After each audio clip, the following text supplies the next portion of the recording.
주신 말씀입니다. 마가복음 15장 1절에서 20절 말씀입니다. 마가복음 15장 1절에서 20절 말씀 우리 박수연 자매가 봉독해 주겠습니다.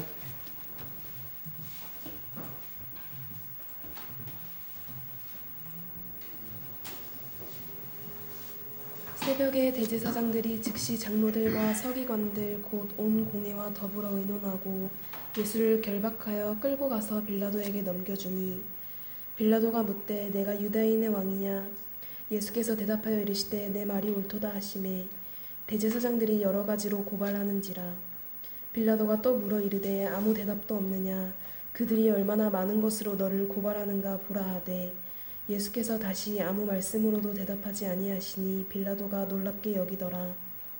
명절이 되면 백성들이 요구하는 대로 죄수 한 사람을 놓아주는 전례가 있더니 밀란을 꾸미고 그 밀란 중에 살인하고 체포된 자 중에 바라바라 하는 자가 있는지라. 무리가 나아가서 전례대로 하여 주기를 요구한대 빌라도가 대답하여 이르되 너희는 내가 유대인의 왕을 너희에게 놓아주기를 원하느냐 하니 이는 그가 대제사장들이 시기로 예수를 넘겨준 줄 알미러라. 그러나 대제사장들이 무리를 충동하여 도리어 바라바를 놓아달라 하게 하니 빌라도가 또 대답하여 이르되 그러면 너희가 유대인의 왕이라 하는 일을 내가 어떻게 하랴. 그들이 다시 소리지르되 그를 십자가에 못 박게 하소서. 빌라도가 이르되 어찌미냐 무슨 악한 일을 하였느냐 하니 더욱 소리지르되 십자가에 못 박게 하소서 하는지라. 빌라도가 무리에게 만족을 주고자 하여 바라바는 놓아주고 예수는 채찍질하고 십자가에 못 박히게 넘겨주니라.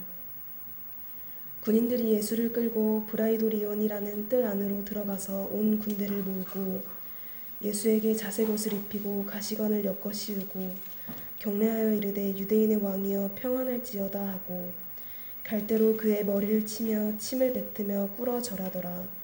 희롱을 다 한 후 자색 옷을 벗기고 도로 그의 옷을 입히고 십자가에 못 박으려고 끌고 나가니라. 아멘. 네, 감사합니다. 이제 가슴에 담은 손을 얹고 나 자신을 예수님의 이름으로 축복하겠습니다. 나는 하나님이 두고 보시기에도 아까운 존재다. 다시 한번 확신 가지고 시작. 나는 하나님이 두고 보시기에도 아까운 존재다. 여러분 그렇게 믿으십니까? 아멘. 우리 이제 앞뒤 옆 사람 보시면서 인사합니다. 사랑합니다. 축복합니다. 기도하겠습니다.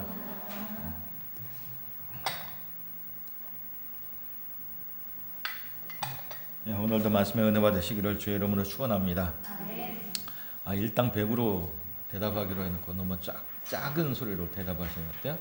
오늘도 말씀에 은혜 받으시기를 주의 이름으로 축원합니다. 감사합니다. 예수님이 받으신 재판은 재판장에서 일어날 수 있는 모든 오류를 다 모아놓은 그런 재판이라고 말씀드렸어요. 여러분 이 재판은 왜 하는 겁니까? 죄의 유무를 가리기 위해서 그리고 죄의 형벌을 하기 위해서 재판을 하는 거죠. 근데 그런 재판이 아니라 이미 예수님의 재판은 사형을 이미 정해놓고 벌어지고 있는 불법 재판이라고 말씀드렸어요. 오늘 본문에서도 시작이 그렇습니다. 새벽에 여러분 산헤드린 공회는 종교 재판으로 사형을 선고할 수는 있지만 사형을 집행할 수는 없어요. 왜냐하면 로마의 통제 속에 있었기 때문에. 그렇죠? 그래서 사형 집행은 로마 정부만 할 수 있는 거예요. 산헤드린 공회가 예수님을 로마 총독 빌라도에게 그래서 새벽 시간에 넘기는 것을 봐요. 또 다른 이유가 있어요. 다음 날이면 안식이 이르고 유월절이 시작되어져. 그러니까 모든 재판을 서둘러서 불법적으로 집행하고 있는 것을 우리가 보게 돼요. 자, 로마는 유대인들의 종교적인 일에는 관여하지 않습니다. 예수님을 로마 총독 빌라도에게 넘기기 위해서는 종교적인 문제를 제기하면 안 돼요. 정치적인 문제로 제명을 뒤집어 씌워서 넘긴 것을 볼 수 있어요. 그래서 저들이 예수님을 뭐라고 얘기한 거예요? 참남하도다. 어떻게 하나님을 모독하느냐 신성 모독죄로 얘기했었는데 사형에 해당된다고 얘기했는데 근데 유다 총독 빌라도에게 넘길 때는 저가 유대인의 왕이라고 했다라고 죄를 뒤집어 씌워서 총독에게 넘기는 거예요. 자, 여러분, 산헤드린 공회는 절기 때는 집회를 열 수 없다라고 얘기했어요. 또 재판은 대낮에 해야지. 예, 비밀스럽게 하면 안 돼. 새벽에 하면 안 돼요.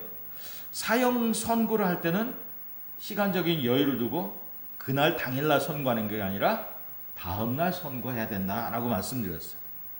그러니까 여러분, 이 재판은 예수님이 받으신 이 재판은 여러모로구나 하다가 이 불법적인 재판이에요. 모든 것이 불법적으로 이루어져요. 예, 신속하게 일사천리로 불법적으로 저질러지고 있는 것을 보게 돼요. 자, 이 산헤드린 공회는 예수님을 빌라도에게 넘기기 위해서 예수님을 최악의 죄인의 모습으로 몰아가요. 그게 뭐냐면 예수님을 끌고 가는데 쇠사슬에 매어서 결박해서 끌고 가요. 오늘 본문에는 결박하게 끌고 간다라고 얘기했는데, 원문에는 어떻게 하냐면 쇠사슬에 결박해서 큰 죄인처럼 예수님을 빌라도 법정에 넘기는 것을 보게 돼요. 여러분 생각해 보세요.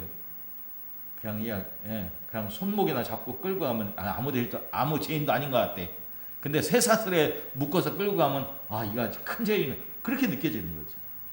자, 예수님을 넘겨받은 이 빌라도가 이제 재판을 하기 시작합니다. 신문하기 시작합니다.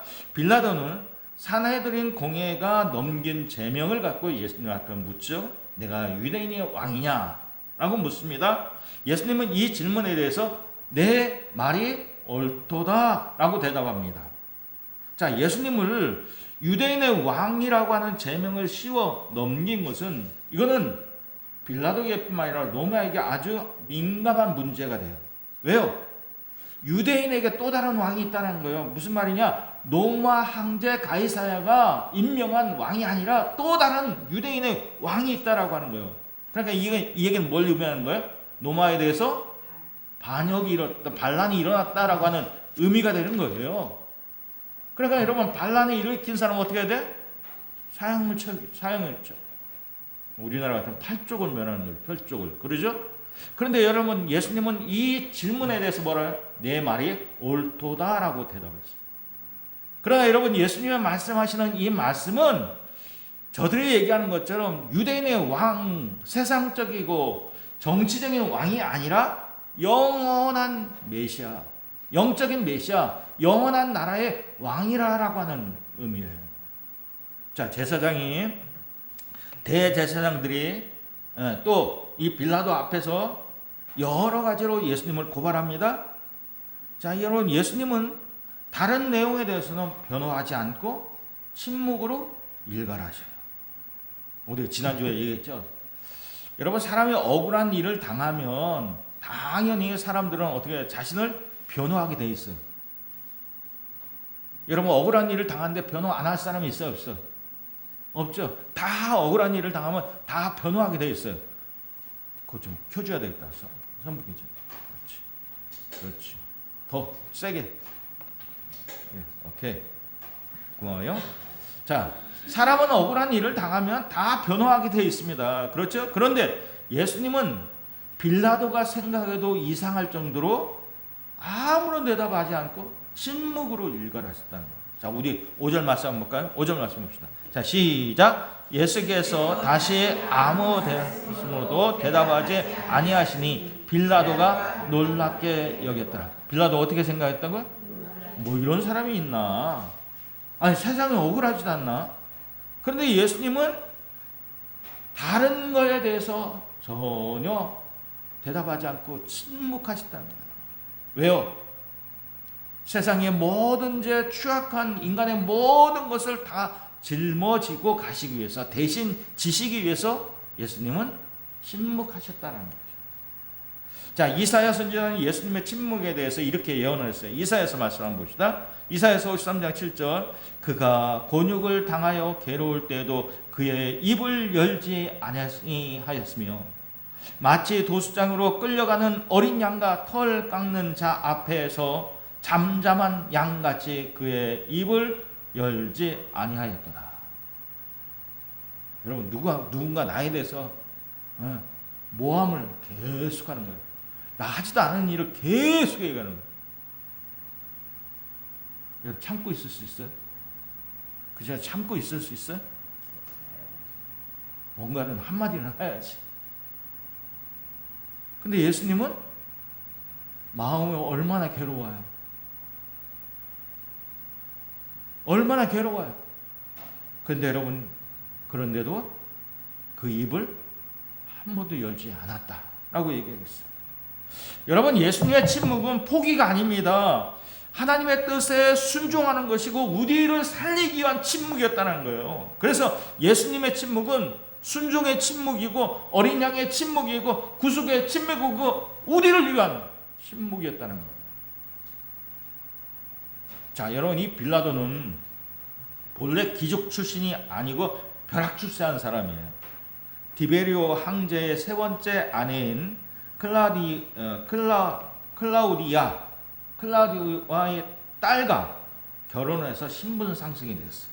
그리고 주후 26년에 유다 땅의 총독으로 임명됐어요.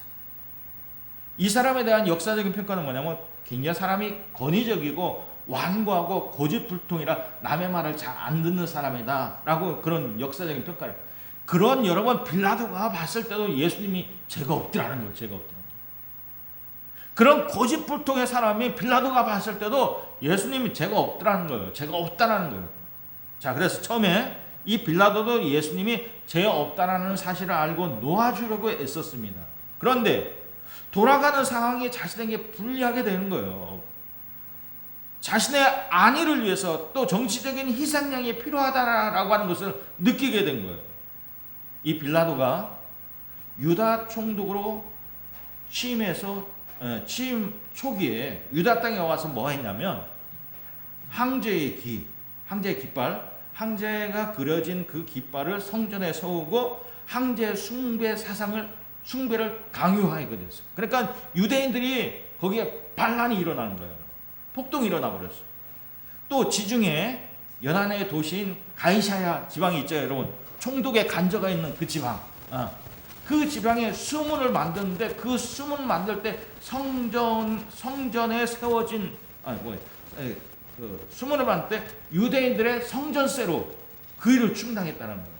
그래서 또 다시 폭동이 일어나고 저항이 일어나는 그런 일이 있었다는 거예요. 그러니까 여러분, 이 빌라도는 정치를 잘못한다라고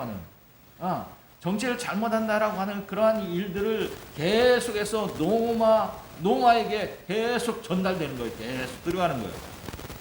그러니까 여러분, 또다시 폭동이 일어나면 이 총독의 자리가 보존할 수 없으니까 예수님을 정치적인 희생양으로 십자가의 처형에 넘기게 되는 것을 보게 돼요. 자, 우리가 사도신경에 보면 이 빌라도에 대한 이야기가 있죠. 사도신경을 고백할 때 이렇게 고백합니다. 본디오 빌라도에게 고난을 받아 십자가에 못 박혀 죽으셨으니 라고 고백하죠. 여러분, 빌라도가 한 것은 적극적인 범죄를 저지른 게 아니에요. 다만 예수님이 무고한 것을 알고 있었음에도 불구하고 또 그 사실을 선고할 수 있는 자리에 있음에도 불구하고 예수님이 무고하다는 것을 외면하고 십자가의 처형에 허락된 것이에요. 그래서 2026년 오늘날까지도 사도신경으로 고백하는 사람들을 통해서 본디오 빌라도는 예수님을 죽인 사람으로 그렇게 고백되고 있는 거예요. 여러분, 그렇습니다. 진리를 아는 것과 진리 편에 선다는 건 참 어렵습니다. 우리도 그런 갈등이 있을 때가 있어요. 무엇이 옳은지를 알지만 그 옳은 것을 말하지 못하고 진리의 편에 서지 못한 때가 있어요. 신앙인으로서 신앙 양심을 가지고 신앙생활을 잘 하려고 하지만 상황이 그러지 못할 때가 있어요. 때로는 힘이 있는 자 편에 서서 말 못할 때가 있어요. 여러분, 그래서 예수님이 그런 연약한 우리를 위해서, 우리의 죄를 위해서, 우리의 취약한 그런 모습을 위해서 예수님이 십자가에 못 박혀 죽으셨다는 거예요. 자, 여러분 총독 빌라도가 예수님 대신에 누구를 도와줬어요? 누구를 도와줬어요? 우경 24님? 총독 빌라도가 예수님 대신에 누구를 도와줬어요? 바라바. 예, 바라바. 여러분 이 바라바는 살인자인 바라바를 놓아주고 그 대신 생명의 주를 예수님을 죽게 한 겁니다. 여러분 이것은 뭐냐? 복음의 대속이에요. 이것이 바로 복음의 대속. 뭐라고요? 복음의 대속. 정작 죽어야 될 사람은 죽지 않고 죄 없으신 예수님이 대신 죽으신 거예요. 여러분 이 바라바는 헬라어로 뭐라면 아버지의 아들이라고 하는 뜻이에요. 아버지의 아들이라고 하는 뜻이에요. 예수님이 바라바를 대신해서 죽으심으로 인해서 바라바의 이름 뜻대로 하늘 아버지의 아들이 됐다는 거예요. 여러분 우리가 하나님의 자녀가 되는 권세를 누리게 되는 이유가 뭐예요? 예수님을 믿음을 누리죠. 예수님을 어떻게 믿는 거예요? 예수님이 내 죄를 대신해서 죽으셨다라고 믿음으로 우리는 하나님의 자녀가 되는 권세를 누리는 거예요. 그것처럼 여러분 이 바라바가 어떻게? 예수님을 대신해서 예수님이 저를 대신해서 죽으심으로 인해서 그의 이름대로 아버지의 아들이 돼. 근데 여러분 그가 풀려난 뒤에 어떻게 살았는지 우리는 몰라요. 새롭게 살았는지 바라바가 새로운 마음으로 살았는지 아니면 예전과 똑같은 삶을 살았는지. 그런데 우리는 바라바가 어떻게 살았는지 궁금함을 가질 것이 아니라 내 삶을 어떻게 살 건가. 나를 위해서 십자가에 돌아가신 예수님을 내가 믿음으로 인해서 내가 어떻게 살 건가. 그것을 결정해야 돼요. 여러분 이 사실 이 바라바는 강도가 아니라 열심당원입니다. 로마로부터 유대민족을 해방시키자라고 하는 지하조직이에요. 우리나라로 얘기하면 뭘까요? 독립투사예요. 독립투사. 여러분 총독 빌라도가 전례대로 6월절에는 죄인 하나를 놓아주는 그런 전례가 있죠. 그래서 놓아주기를 원했어요. 예수님 대신에 바라바를 놓아줬어요. 자, 그런데 여러분 보세요. 처음에는 6월절에 모인 군중들도 예수님을 선택했다가 나중에 예수님을 십자가에 못 박으라라고 외칩니다. 그리고 예수님 대신에 바라바라라고 얘기합니다. 자, 여러분 그리고 예수님을 살려주면 예수님을 살려준다면 빌라도는 가이사랴의 로마 황제의 충신이 아니다라고 막 외칩니다. 자, 여러분 예수님을 십자가에 못 박으라고 외친 이 군중들이 누구예요? 누구였어요? 종려나무 가지를 들고 자신의 겉옷을 벗어서 길가에 깔며 당나귀를 타고 나귀 새끼를 타고 입성하시는 예수님을 환영했던 무리예요. 처음에 이들도 모여서 예수님을 환영했어요. 근데 갑자기 돌변했어요. 바라바를 대신 놓아주고 예수님을 십자가에 못 박으라고 그렇게 외쳤어요. 왜 그랬어요? 왜 그랬나요? 10절, 11절 한번 볼까요? 10절, 11절 같이 한번 보겠습니다. 시작. 이는 그가 대제사장들이 시기로 예수를 넘겨준 줄 알미라라. 그러나 대제사장들이 무리를 충동하여 도리어 바라바를 놓아 달라가 하니. 여러분 대제사장들이 뒤에서 군중을 충동질했다는 거예요. 그러니까 선동하는 몇 사람의 무리를 통해서 군중 전체의 마음을 빼앗아 버렸다는 거예요. 그러니까 여러분 이 군중은 이래서 군중은 어리석다라고 하는 말이 있는 거예요. 생각이 없다라고 얘기하는 거예요. 저는 이제 지금도 생각하는데 수입산 소고기 강우병에 대한 촛불 집회. 이건 그런 병이 일어나지도 않았어요. 없어요. 근데 어떻게 수많은 군중들이 모여서 촛불 집회를 했어요. 여러분 지금 이 모인 군중들이 무엇 때문에 모였는지 몰라요. 왜 바라바를 놓아달라고 외치는지 몰라요. 그냥 몇 사람이 선동적으로 바라바 예수를 십자가에 못 박자라고 하니까 몇 사람이 하니까 그냥 따라서 하는 거예요.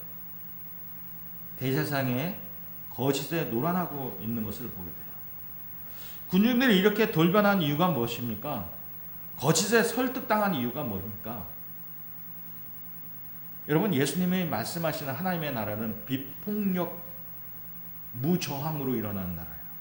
복음으로 일어나는, 사랑으로 일어나는 나라. 그렇죠? 하나님의 나라는 비폭력입니다. 무저항입니다. 사랑으로 일어나는 나라. 그런데 바라바에 속한 열심당원은 정반대예요. 열심당원들은 나라를 회복하기 위해서 폭력을 쓰고 또 저항을 하고 그래서 나라를 되찾아야 된다고 생각합니다. 그러니까 여러분, 비폭력을 주장했던 예수님은 유대인들의 기대와는 다르게 너무나도 무기력하게 지금 잡혀와 있어요. 제자들도 그러한 예수님을 그렇게 생각했다가, 예수님을 통해서 하나님의 나라가 이루어질 것을 생각했다가 예수님이 무기력하게 잡혀가는 것을 보고 다 도망가 버린 거예요. 다 도망가. 이러다 우리 다 죽겠네. 다 도망가 버려. 자, 여러분, 제자들도 예수님이 무기력함에 실망했다면 군중들은 어떻게 했어요? 군중들.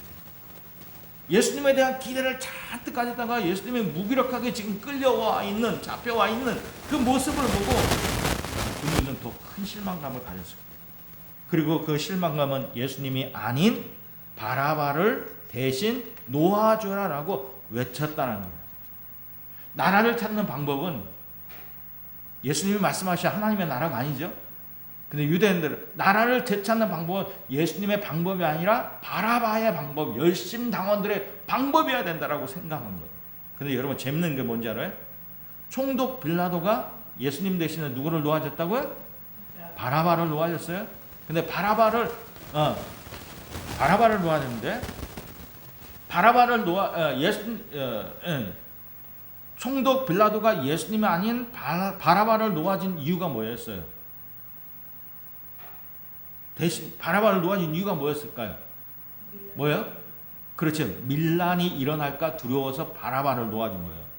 그러죠? 자, 그런데 여러분, 놓아준 바라바가 어떤 사람인가? 어떤 일을 하다가 잡힌 사람인가? 오늘 7절 봅시다. 7절 같이 봅시다. 자, 7절 시작. 밀란을 꾸미고 그 밀란 중에 살인하고 체포된 자 중에 바라바라 하는 자가 있는지라. 여러분, 그러니까 여러분, 이 총독 빌라도가 어떻게 해요? 밀란이 일어날까 누구를 놓아줬냐? 밀란을 일으키고 밀란으로 인해서 살인한 바라바를 대신 놓아줬다는 거예요. 그러니까 여러분, 이 말이 돼? 말이 되는 거예요?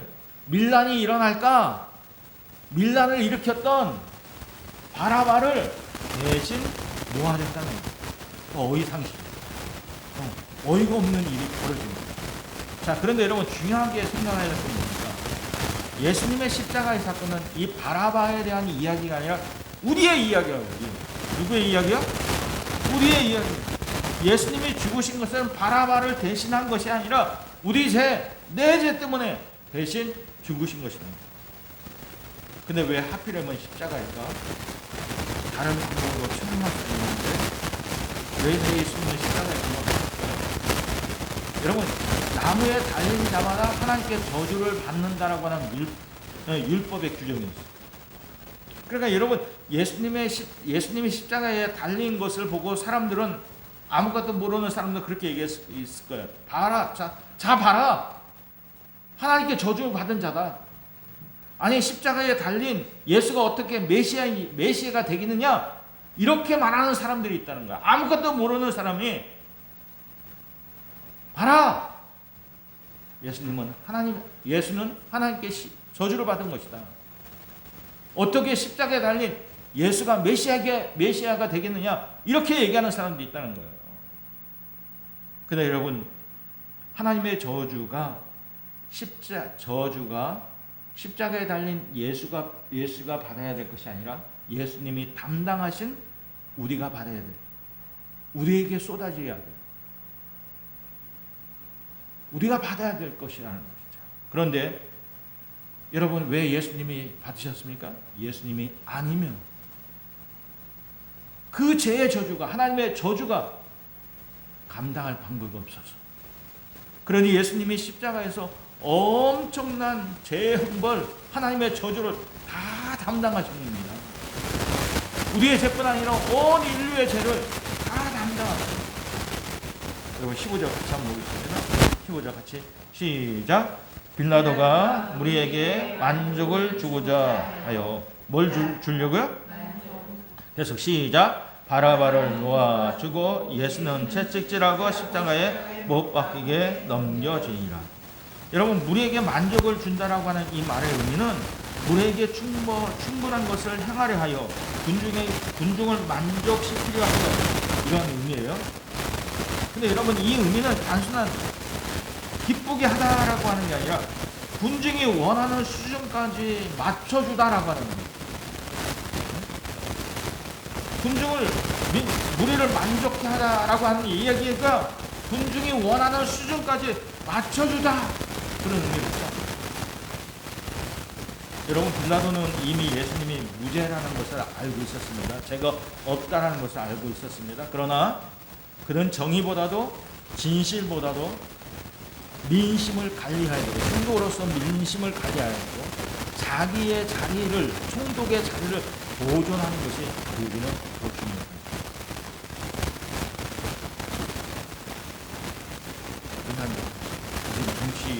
옛날 정치인이나 자기 보존하는 것, 자신의 유익을 위해서. 그래서 우리가 그걸 잘 보존해야 합니다. 여러분, 이거 예수님이 맞으시는 이 채찍, 로마 채찍은 그 끝에 새 조각이나 아니면 뼈 조각을 달아놓는다는 거죠. 그래서 여러분, 채찍질에서 몸에 닿고 한번 당기다 보면 이게 새 조각에 의해서, 뼈 조각에 의해서 살이 찢어지게 되는 거죠. 여러 번 맞다 보면, 같은 자리를 여러 번 맞다 보면 잘못하다가는 어떻게? 장기까지도 손상될 수 있다는 거예요. 근데 예수님은 어떻게 했어요? 우리가 지금까지 말씀을 살펴보면 밤새 예수님은 기도하셨죠? 그래서 겟세마네 동산에서 내려오다가 체포당하셨습니다. 곧바로 대제사장의 집, 가야바의 집으로 끌려가서 밤새 신문을 당하셨습니다. 새벽에는 또 빌라도에게 넘겨져서 재판을 받고 지금 어떻게 채찍을 맞고 매를 맞아요. 그러니까 여러분, 밤새 그렇게 시달렸으니까 예수님이 자신의 십자가를 지고 골고다 언덕을 오를 힘이 없어서 넘어지십니다. 그래서 시몬이 어렵게 예수님이 십자가를 대신 지고 갑니다. 이제는 예수님이 십자가 지팡이에 넘겨졌어요. 십자가를 집행하기 위해서 로마 군인들에게 이제 넘겨준 거죠. 로마 군인들이 이제 넘겨받은 거예요. 자, 여러분, 저를 보세요. 유대인들에게는 예수님이 하나님을 모독한 죄인으로 보일 수 있어요. 모르는 사람. 그렇죠? 아무것도 모르는 사람들은 죄인의 눈에는 예수님이 메시아로 보는 것이 아니라 예수님이 하나님의 아들이라고 했다고 하나님의 이름을 모독한 죄인으로 보일 수 있어요. 그렇다면 여러분, 이 로마 군인들의 눈에는 예수님이 어떤 죄인으로 봤을까요? 로마 군인들에게는 예수님은 어떤 죄인으로 보였을까요? 왕을 사칭한 가짜 왕, 엉터리 왕으로 보일 수 있어요. 그렇죠? 그래서 여러분, 로마 군인들이 예수님을 왕의 모습으로 가장하는 거예요. 왕의 옷인 자색 옷을 예수님께 입히고 가시를 엮어서 가시로 왕의 관을 만들어 그걸 눌러 씌우고 도열을 해서는 격리하면서 예수님을 모욕하고 모욕과 수치와 조롱과 멸시와 비웃음을 자해내요. 그러면 뭐라고 했어요? 유대인의 왕이여 편안할지어다. 갈대로 예수님의 얼굴을 치면서 유대인의 왕이여 편안할지어다. 그러면 뭐라고 했을까요? 뭐 이딴 것이, 뭐 이런 것이 이런 왕이 다 있어. 그렇게 했을 것 같아요. 그냥 무릎을 꿇고 희롱을 다 하는 것을 볼 수 있어요. 예수님의 십자가 하면 우리는 고난을 떠올립니다. 그렇죠? 그러나 예수님은 이 세상에 육신의 몸을 입고 태어난 것부터가 고난인 것을 알아요. 왜 그럴까요? 무한하신 하나님이 유한한 인간으로 오신다는 것, 그 자체가 고난이에요. 영원하신 분이 인간의 시간 속으로 들어온다는 것이 고난이에요. 이 세상에서 가장 높은 자리에 자정하시는 것도 고난인데 지금 뭘 당하고 있어요? 로마 군인으로부터 조롱과 희롱과 고난을 다 당하고 있어요. 그 전날은 그 밤에는 어떤 일이 있었어요? 대제사장 집에서 대제사장의 하숙들부터 모든 고난을 다 당하셨던 주님입니다. 자, 요즘에도 얼마나 많은 사람들이 예수님을, 기독교를 조롱하는지 모르고, 하나님이 계시다 그러면, 하나님이 이 세상을 사랑한다면 왜 전쟁이 자꾸 일어나는 거예요? 정말 예수님이 계시다면 나한테 좀 보여달라면, 예수님은 그런 기본에 대해서 뭐라고 하실까요?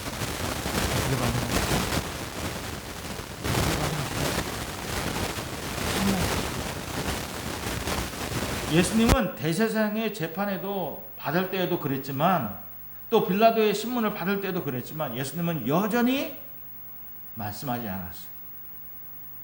세상이 아무리 조롱해도 예수님은 그냥 침묵하셨어요. 반응을 보이지 않으셨어요. 여러분, 예수님 믿는 우리가 예수님을 조롱할 수 있을까요? 예수 믿는 우리도 예수님을 조롱할 수 있다면, 여러분, 예수 믿는 우리도 예수님을 조롱할 수 있어요. 조롱하는 자가 있어요. 주님은 우리에게 뭐라고 말씀하셨어요? 제자들에게 자기 십자가를 지고 나를 쫓으라고 얘기했죠. 근데 자기 십자가는 지지 않고 자기 실현을 위해서 예수님을 믿는다면 그것이 예수님을 조롱하는 거예요. 예를 들어서 예수님, 저도 웬만하면 말씀대로 살고 싶습니다. 그런데 세상이 그렇게 살 수 없어요. 그렇게 살다 보면 바보 취급받고 손해만 입습니다. 세상은 그렇게 살 수 없어요. 내가 이렇게 얘기한다면, 내가 이렇게 처신한다면, 그건 예수님을 조롱하는 거예요. 또 신앙에 열심만 있으면 어떤 문제도 다 풀릴 줄 알았는데 그게 아닙니다. 그래서 내 삶의 모든 영역에서 왕이신 것을 인정하지 않는 삶을 산다면 그것은 예수님을 모욕하는 거예요. 세상의 욕심을 채우기 위해서 예수님을 내 삶의 왕으로 인정하지 않는 것과 똑같다는 거예요. 이것이 세상이 예수님을 조롱하는 것과 믿지 않는 사람들이 예수님을 조롱하는 것과 별반 차이가 없다는 거예요. 여러분 잘 들어보세요. 예수님을 메시아로 인정하지 못한 제사장의 무리가 있었어요. 예수님을 세상의 왕으로 인정하지 못한 로마 병정들이 있었어요. 예수님을 내 삶의 왕으로 인정하지 못한 신앙인의 삶, 이게 무슨 별반 차이가 있냐? 큰 차이가 없다. 예수님이 이 세상에 왕으로 오셨는데 우리는 모든 삶에 예수님을 왕으로 모시고 살아야 되는데 그렇지 못한 삶을 살아요. 오늘 말씀에서 예수님의 모습은 세 가지 모습으로 말씀하십니다. 세 가지 모습. 첫째 뭡니까? 침묵하는 왕의 모습으로.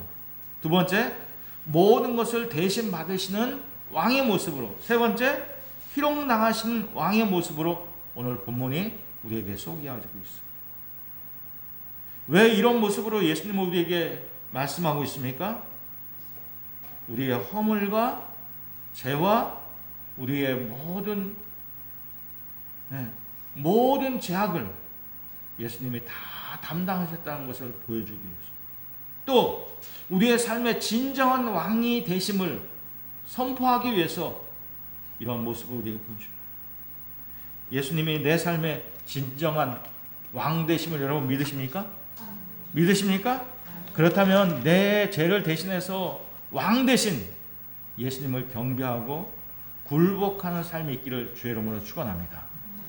어떠한 상황, 어쩔 수 없는 상황을 만들지 마세요. 핑계대지 마세요. 우선순위의 문제인 것 같아요. 같이 한번 기도하겠습니다. 오늘 주신 말씀 생각하면서 주님 나를 주시면 주님의 고난으로 주님의 고초로 내 모든 죄가 다 용서한 받으면서 주님 있습니다. 우리 한번 그렇게 한번 기도합니다. 또 주님은 내 삶의 진정한 왕이십니다. 내 모든 삶의 영역에서 왕 되심을 주님 믿으며 굴복하는 삶을 살기로 원합니다. 우리 한번 그렇게 한번 기도하겠습니다. 기도합니다. 아버지 하나님 감사합니다.